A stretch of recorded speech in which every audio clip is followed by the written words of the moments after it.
Welcome to what is now week 6. Hard to believe it's going this fast. Upon further review, it's our weekly Butler County area high school football show. We are sponsored, as we are every week, by Troy Allen Chevrolet, Buick GMC, Conlon, Tarker, and the Butler Health System. My name is John Enrietto. I'm the sports editor of the Butler Eagle. I'm joined at the bottom of my screen anyway by Derek Pyda, one of our sports writers, and this week's host, sports writer Mike Kilroy. So, Mike, you can take the reins from here. Okay, guys. Well, we had a abbreviated schedule last week, but we weren't short on interesting games. Obviously, we had a number of crazy games. I know I was at one at Slippery Rock Grove City. I know another one of our guys was at the Central Clarion Carter City Wild one, and John, you saw Teddy Ruffner run all over Knoch after a slow start. So, but I just want to get your gauge on what you saw last week. What were some of the interesting things that jump into your mind? Derek, we'll start with you. What jumped out at you from last week's action? Well, I'm going to start with the game I covered. I was up at Du Bois for Montaut's game. And, a lot of times we look at, good games are between teams that are battling for a playoff spot or battling for first place in the conference. That was a game between 2, 1, and 3 teams. And I'm telling you, there was a lot of emotion involved in that game. There was actually some points where the emotion boiled over into like personal foul penalties. And I'm not saying that's good, but it was indicative of, that game meant something to both of those teams. Du Bois ended up winning on a touchdown that was scored with 3 seconds left in the game. And I'm standing about 15 yards from the goal line. I was in the stands looking down on the action, and it was not called a touchdown initially. I saw the kid go into the POW at the goal line, and the POW moved backward into the end zone, so I just figured it was a touchdown. And then I see the official on the far side running parallel to the goal line, and he didn't have his hands up for a touchdown. It looked like he was coming in to mark where the ball was down at. And then all the officials came in together, conferred right by the goal line, and about 45 seconds after the play was over, that's when they finally signaled touchdown. So Montreat lost a heartbreaker 19-16 to Du Bois. One other game that I do want to touch on real quick, and obviously I wasn't there, but Union AC Valley's victory down at Southside against a Whitfield team. I don't know how many players Southside has on their roster, but I've got to believe it's more than Union AC. I covered Union AC the previous week. They had 20 players dressed. So for them to go down and beat a bigger team from the Whitfield, I believe the final score is 21-14. That's a huge step for Union AC Valley. I know they made the playoffs last year. They had a good year last year. But for them to beat a team from another district when most people, including me, I didn't think they were going to come out with a victory. I think that's a huge step for that program and Brad Dittman as head coach. Yeah, John, what stuck out for you this week? Obviously, we had a shortened schedule, but we had some really interesting games.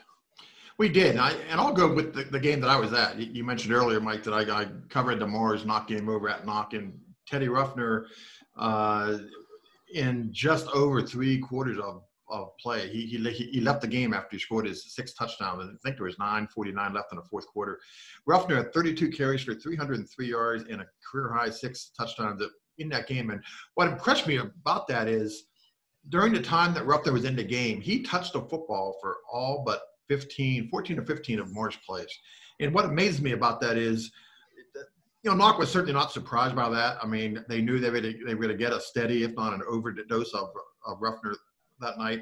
What impressed me is how they were powerless to stop him. And I think part of that, of course, is Ruffner himself, his ability to break tackles. But you look at their other backs, Ben Chismar and Anthony Vargo and that offensive line, even wide receivers, sealing blocks on the outside, they do a lot for Ruffner, especially when he runs wide.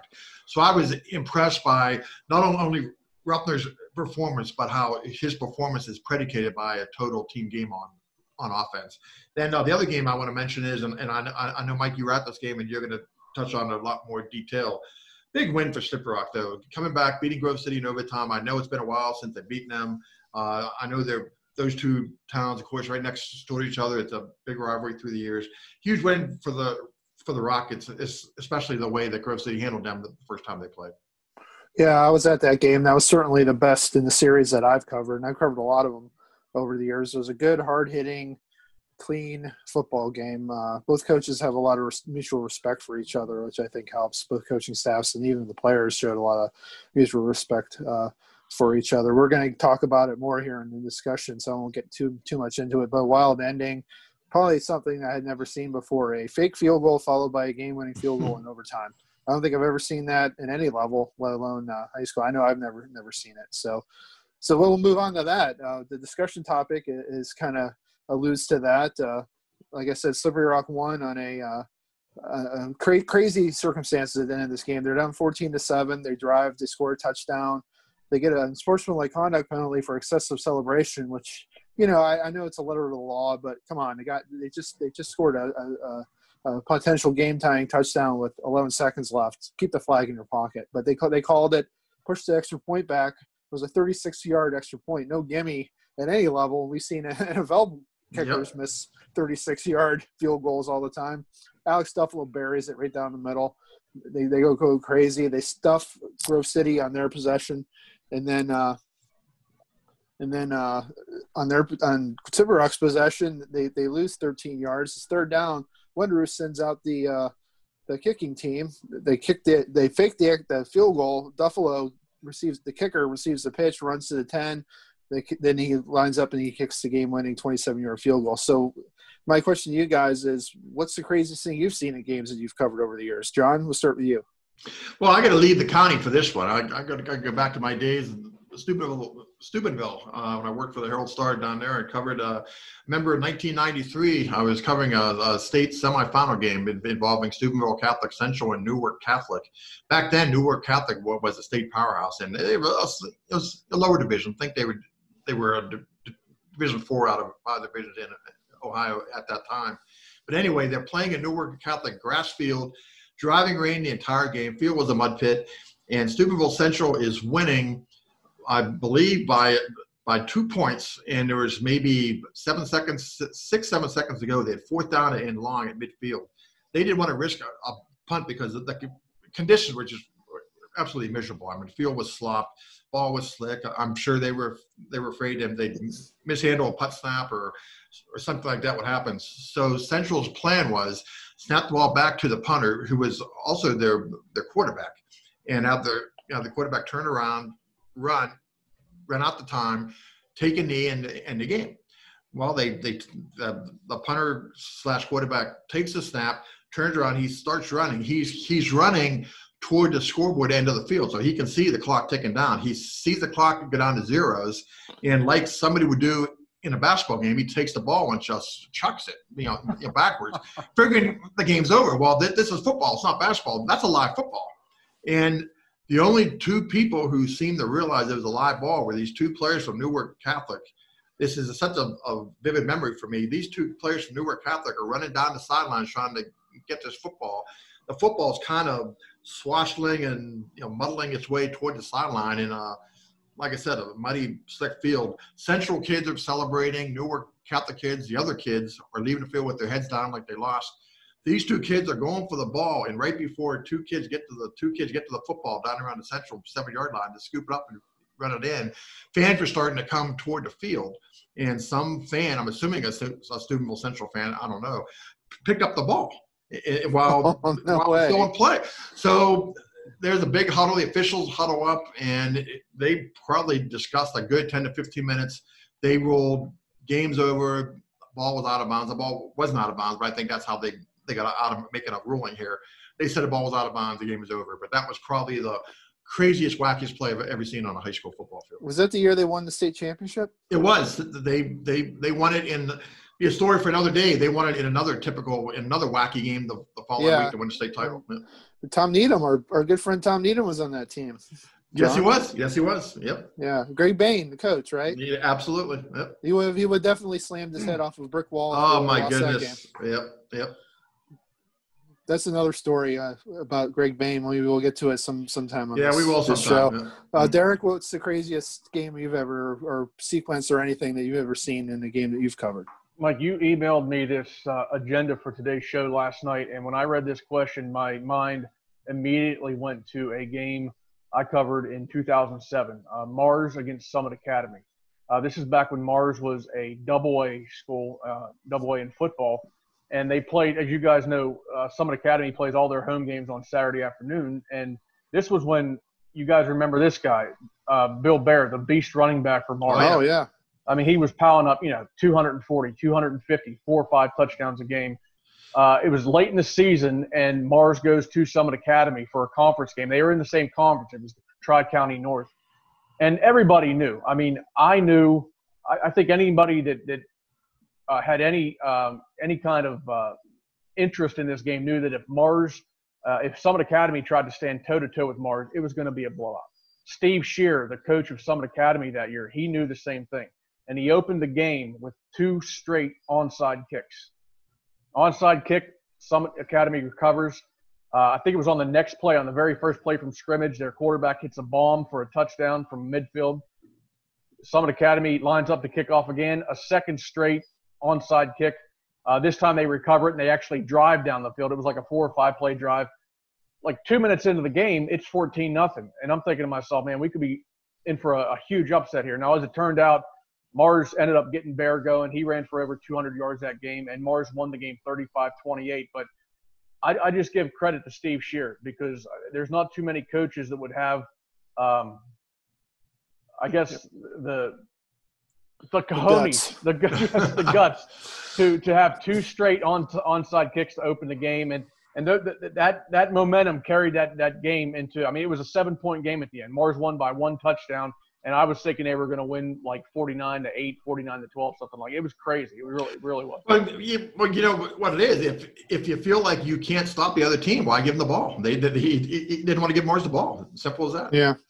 Well, I have an honorable mention, the note card game, the famous note card game from 2004 Grove City against Tyrone in the state semis, when they needed a first down to keep a game-winning drive alive. It was so close that the official had to pull a note card out of his pocket to see if he could slide it between the ball and the first down marker, and he couldn't, so they gave Grove City a first down. They went on and scored and went to the state championship game. They actually have that note card in the story from that game in a frame at Grove City High School. That's kidding. Cool. That's how big that moment was for them. So that's my honorable mention. All right, let's move on. Sorry to keep doing the Slippery Rock theme, but I do have a Slippery Rock background here. William Mokel for Slippery Rock threw the ball 44 times against Grove City. There were 70 passes in that game. Both teams like to throw the ball. Both teams did throw the ball quite a bit. This week, Slippery Rock plays a Saturday game against Hickory, who also is not shy about throwing the ball. So my over-under is 60.5 passes in that game. Derek, what do you think? Do you think there's going to be an aerial circus there at Hickory Saturday? I do. And, John, you're covering this game, right? So you'll get to see it. I do think there's going to be over 60.5 passes, but that for me, that's not good for Slippery Rock. For Slippery Rock, it would be more beneficial to them if they had a powerful ground attack, because the last thing you want to do with Hickory is get involved in a shootout, because Michael Henwood's passed, their quarterback, has passed for almost 1,300 yards and 15 touchdowns this year. I covered the first meeting between these teams just a few weeks ago at Slippery Rock, and Mokel, he had like under 10 yards passing. Slippery Rock lost the game 45-0. Now, I think Slippery Rock's offense is going to show up in this game, but still, if you get into a shootout with Hickory, you're going to lose. I think Slippery Rock would be better served if they had a running game, powerful running game to kind of keep Henwood on the sideline. And I think there will be more than 60 passes thrown combined in this game, but I still don't like Slippery Rock's chances, because that just plays into what Hickory does best, which is throw the ball. Yeah, there's going to be over 60.5 passes. I was going to make this higher, but, it's so unpredictable, high school football. And, Slippery Rock might come out and try to run, but they've struggled running the ball. So, and I think they found something against Grove City with Mokel throwing bubble screens. And he has a good arm. He was throwing some good deeper routes. So I think his confidence is high right now. I think, like Derek said, I think their offense is going to perform a lot better than they did first time they played Hickory when they got a goose egg and Mokel threw for 7 yards. John, do you think this is over 60.5, or should I have set this higher? I'm going devil's advocate. I'm going under. Good. And I'll tell you why. Because I look at Michael Henwood's stats, and Derek, you touched on him, all the yardage and touchdowns that he's thrown for. He's thrown 112 passes through 5 games. So That's what, about 22, 23 passes per game, because where he generates yardage, they generate yardage on big plays. That's a big play passing game. And Derek, you saw them play when they came to Slippery Rock. And I know Slippery Rocks, they're adept at throwing the ball themselves, but as Derek pointed out, they don't want to get into a shooting match here. They're going to try to establish a running game. They're going to spot some passes in here and there. Obviously, that's their strength. But I'm not saying it's going to be way under, but I think it's going to be slightly under. I see these two teams combining for maybe 50 to 55 passes, so I'm going slightly under. Well, here's the thing with Slippery Rock's passing game, though. Coach Wenderoos refers to them as long handoffs. They throw a lot of bubble screens, a lot of short passes, which are basically passes, outside, right? They do. Which are basically outside runs. So he may throw 40 times, but 25 of them might be these little long handoffs. So it is kind of their running game right now, because their traditional running game struggle a little bit. They hit a couple of big runs against Grove City, but overall they were getting stuffed. The last really 3 weeks they've been struggling in the running game. So I think this is their version of the running game. That's why I think they're going to throw probably 40 times again against Hickory. It might look like they're throwing, it might look like, they're airing it out, but these are really long handoffs. So. Well, maybe part of my pick is personal. I don't want to get home at like 1 o'clock in the morning after a 3-hour high school football game. So maybe part of that's personal. I don't know. Okay, Slippery Rock needs Chase Claypool in this game. They need Chase Claypool. There you go. All right, prediction time. We got almost a full slate of games. John, before we get started, Burl Freeport on or off? Burl Freeport is still a question mark, so I think we should pick them. I think we should pick them if they're playing. Right, John Gaylott, Freeport's coach, did get back in touch with me this morning. Said the game is still in question, so they don't know. My guess is they'll find out tonight or Tuesday at the latest whether they're playing. Okay, so it's day to day. So yes, yep. The game is day to day. All right. The game is day to day. Let's start with Erie at Butler. John, you covered the first one. Butler was up 12-0 in that game. They ended up losing 35-25. I think Butler gets that elusive first win in a long time. I'll tell you what, if Butler wraps up tackles that night, and I know it's a big if because it's an ongoing problem for Butler, it has been wrapping up tackles, but I did see them to play that first game, and I saw an Erie team that the Butler is capable of beating. I still feel that way. And I think this unscheduled bye week Butler just came off of course, with the McDowell High School up in Erie having their COVID situation and temporarily holding their games. Let's face reality. If Butler goes up to McDowell last week, it's probably not a pretty game for them. McDowell beat them handily down here. But instead of having to go up there, Butler's had 2 weeks to get ready for this game. I went up, I did a little feature, talked to some of their senior players about ending this losing streak at the 24 games. I think their mindset's right, and I picked Butler the last time they went to Erie. I'm picking Butler again this time, the end of streak at home, 28-21. Yeah, I'm not doing well this year on picks, but I'm going to pick Butler again too, and I'm going to go with the same score, but Butler won in 35-25. Mm-hmm. Derek, what do you think? You hear it said a lot when you're talking about a struggling program at pretty much any level, but especially high school. Teams that are on long losing streaks, they have to learn how to win. And I know that I do think this year's Butler's team's different from last year, even though the record doesn't show it. I do think they have more talent on that team. I think they are a better team overall than last year, but until they go out and win a game, I just find it really tough to pick them. I do think this is going to be another close game like the last one. Erie came back from an early deficit to win that game by 10 points, and I got Erie winning this one 26-20. I'll say this before we go on to the next game. Don't discount Erie's running game, though. They had a running back, I believe it was Steve Smith, go off for over 200 last week against Cathedral Prep. So they can run the ball. There's no doubt about that. All right, moving on. We got Baldwin at Seneca Valley. Seneca Valley with a nice bounce-back win after a tough one a couple weeks ago. Derek, you cover Seneca a lot. You'll be at that game on Friday. Do the Raiders win 2 in a row? I think they do win 2 in a row. I saw the box score again. I was up in the Du Bois last week, so I didn't really see what was going on with Seneca until over the weekend when I saw the box score. Dustin Horn's name did not appear in the box score. It was Brian Olin, their backup quarterback. So I got to find out what's going on. But he played well. I got to find out from Coach Butchley tonight what is Dustin Horn hurt? Has he been replaced?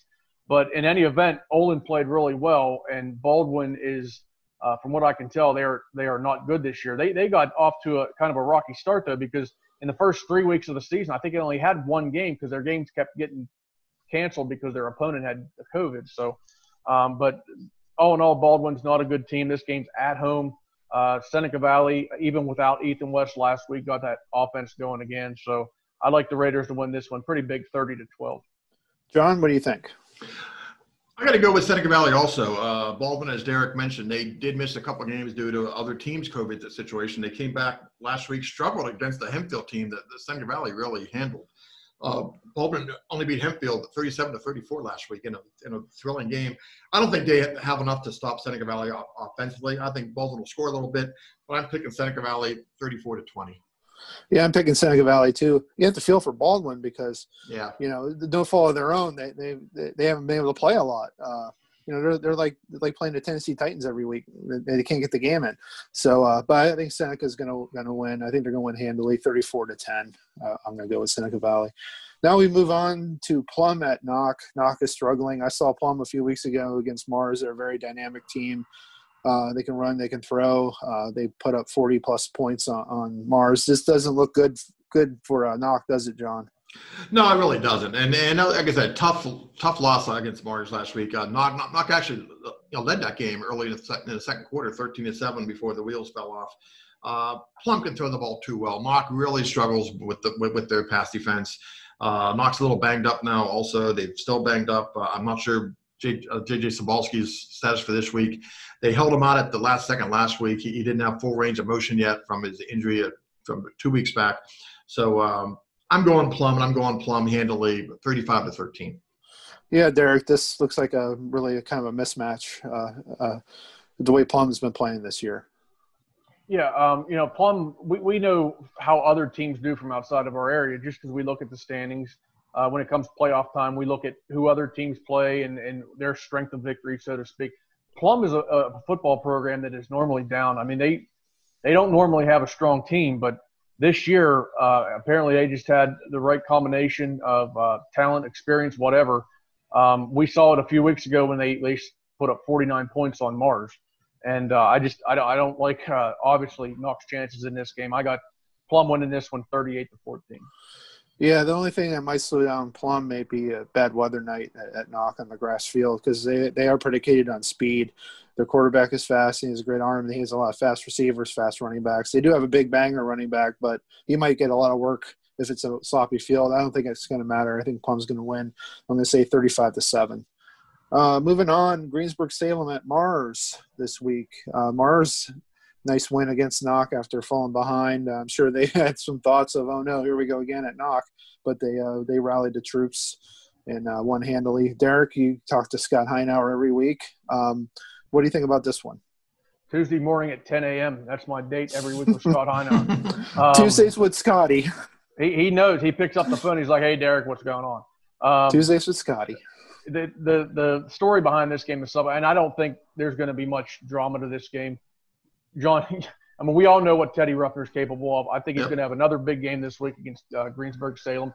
Greensburg-Salem struggling, and this will be, if Mars wins, and I think they will, this will be Scott Heinauer's 200th win at Mars. I think he gets it at home against the Golden Lions. I don't think it's going to be much of a game. I got Mars winning 39-14.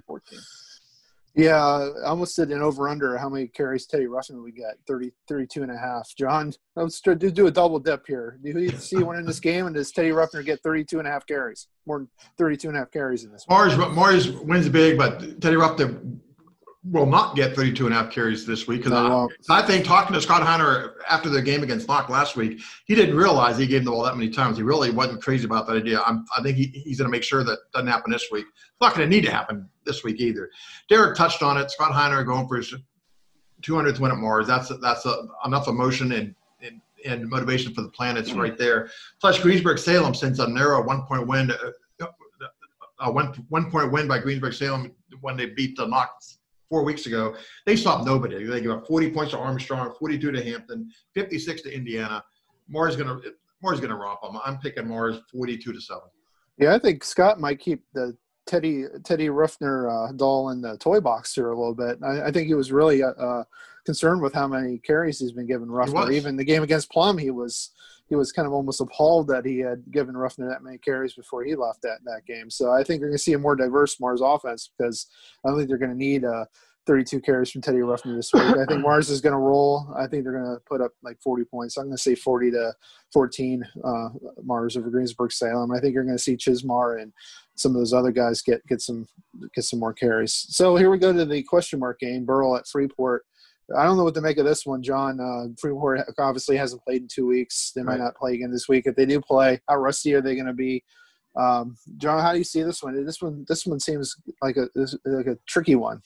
They'll be a little bit rusty. I would agree should they play the game, and we'll assume for purpose of this show that they are playing. Yeah, they'll be rusty, but they're also gonna be hungry with that rust, and I think they'll have enough to get past Burrow. Freeport seems to have found something with moving Ben Lane to quarterback. It's really making them go, and I think their defense will be too much for Burrow. But taking into account Freeport's rust, I'm still picking the Yellow Jackets 21-7. Yeah, my question is, how much have they even been able to practice? When you move a running back to quarterback, you want to give him some reps. I don't know how many reps he's had in 2 weeks. I think Freeport's going to start slow, but I think they're going to win if they do play. I'm going to go 22-10 Freeport. Derek, how do you see this one? Our last look, John touched on it. Our last look at Freeport was a few weeks ago when Ben Lane moved from running back to quarterback and just energized that offense, and we saw what they're capable of with him back there. I do think Russ is going to play a role in this game.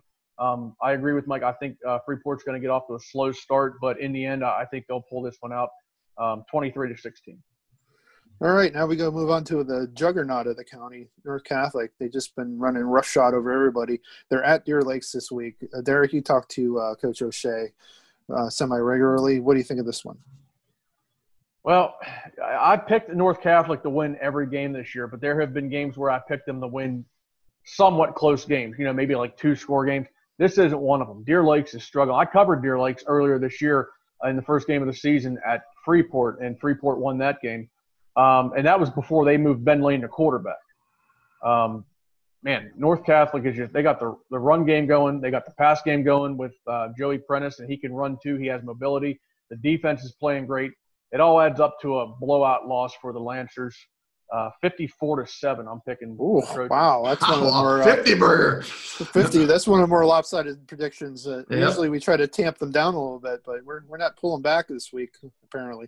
Okay, John, what do you think? Do you think it's going to be that much of a lopsided game? Well, I'm thinking along the same lines as Derek. North Catholic's defense, they've allowed more than one score in only one game the entire season. Deer Lakes offense has not scored more than once in any game this season. That's a bad combination for Deer Lakes. So I'm picking I'll be a little bit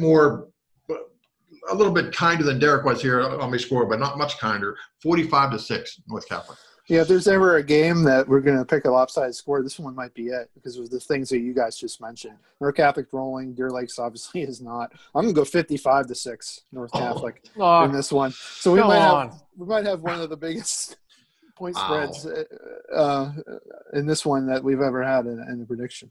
I'm going to say this flat out though: if Scoop misses this game, he is done. He's gone. Well, it'd be pretty hard to miss this one. I don't think even he's foolish enough to pick Deer Lakes. Anyway, let's move on to Montauk at Karn City, a rematch of a rivalry game from week one. Montauk lost by kind of a lopsided score, but I was at that game. It was a little bit closer than what the score indicated. Obviously, both teams are kind of struggling a little bit. Karn City gave up 43 points to Central Clarion. Montauk lost on the road at Du Bois. Derek, you saw Montauk last week. Do you think they can pull off the upset here at Karn City? Well, they can. There we go again. Do you think they will pull off the upset at Karn City? Well, I think I think the key in this game is Karn City. I really do. They're coming off a very disappointing ending to that Central Clarion game. As long as Sherwin gets them focused on this week, preparing for Montauk, and I believe he will, and they're not trying to replay the last 12 minutes or so that Central Clarion game, which ended up in a loss. I think they win. Montauk, I was impressed by their fight last week. I really was. I just don't think they have the horses to stay with Karn City. I don't think it's going to be a blowout, but I got the Gremlins winning this game by 2 scores, 27-13. Yeah, John, what Carson City team do you think is going to show up? An angry one, an angry Gremlin? I think both teams are going to be angry because both teams are coming off literally very heartbreaking losses. I mentioned Derek's game that he covered, losing in there in the final seconds to Du Bois, and Carson City losing in similar fashion, giving up 4 scores in our fourth quarter against Central Clarion last week. I just think Carson City overall is a slightly better team than Montauk. I think it'll reflect in this game. Plus, they're playing at home this time. I'm picking Carson City 28-14. Yeah, I think a bunch of angry Gremlins are going to show up for this one. I think Carson City's going to win relatively easy. Montauk, though, they're gutty. They're going to hang in there for a while. But I see Carson City winning 28-16. All right, let's move on. Don't feed them after midnight. Don't feed them after midnight. That's right. Let's move on to Brockway at Union AC Valley. What a great win for Union AC Valley last week against the Whitfield team, Southside.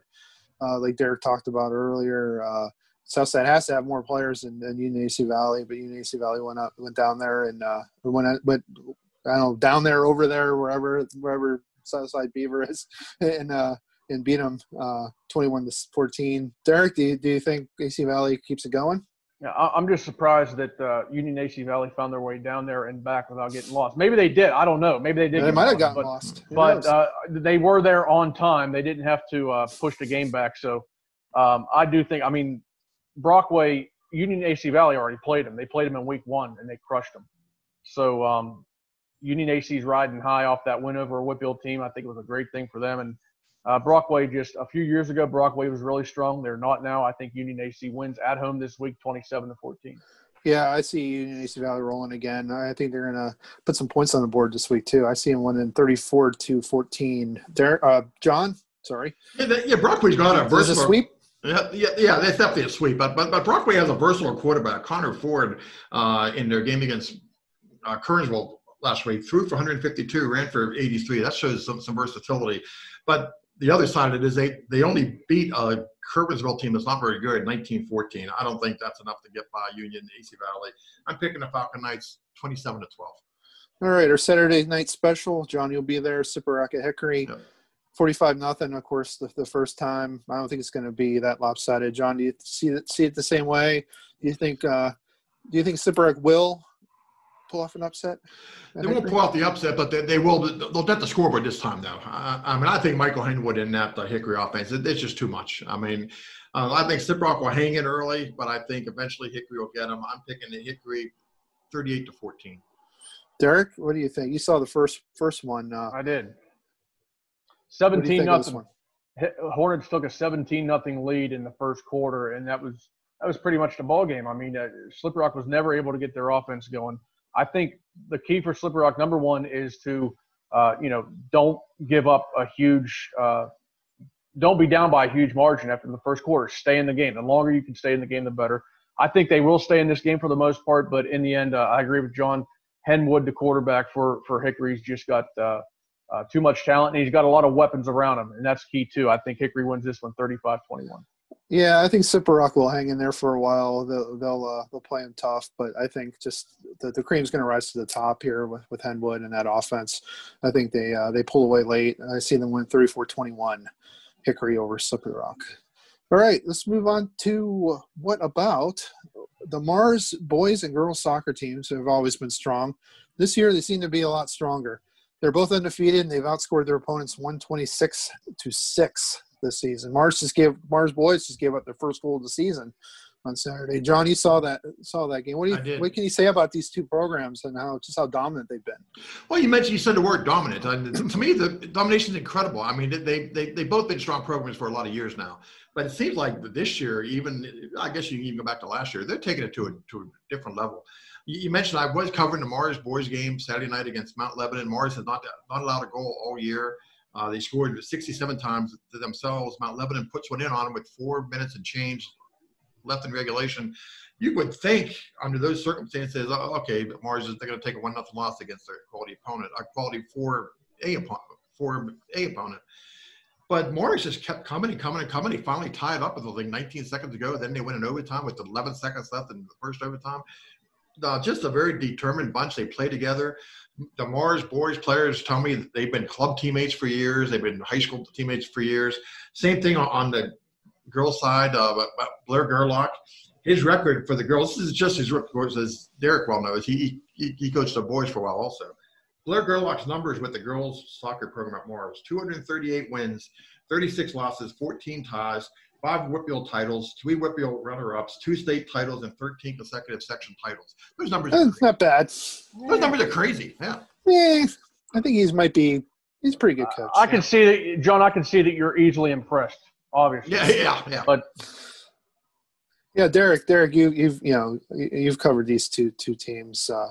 Will anyone stop them this year from going all the way to Hershey and winning a state title? Well, first of all, I'm excited that Wednesday I'm actually covering Mars boys against Hampton, so it's my first soccer game of the year.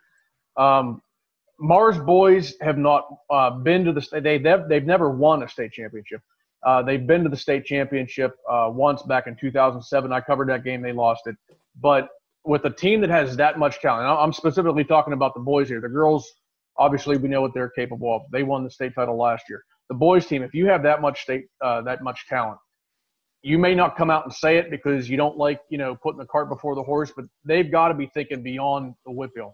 I have to believe that. If you have that much talent, and this year I'm told that only district champions are going on to the state playoffs. Well, I think Mars boys have what it takes this year to win the Whitfield, and obviously after that, it just comes down to how strong the teams are out east. But I think we could have a situation here, and this would be very special, where we could have both Mars boys and girls playing for a state championship in Hershey next month, which would be incredible. I don't think we've never had both schools in soccer. We did it for Mars boys and girls basketball a few years ago, but in soccer it's never happened. It would be special. But both of these teams are incredibly talented. Yeah, it'd be special, also considering the year we've gone through with COVID. I think it would be a crowning achievement for both programs to weather that kind of adversity and come out with a dual state title for the Mars High School. Well, we're probably short on time. Yep, we are. So that's our show. I hope you enjoyed it, and we'll see you next week.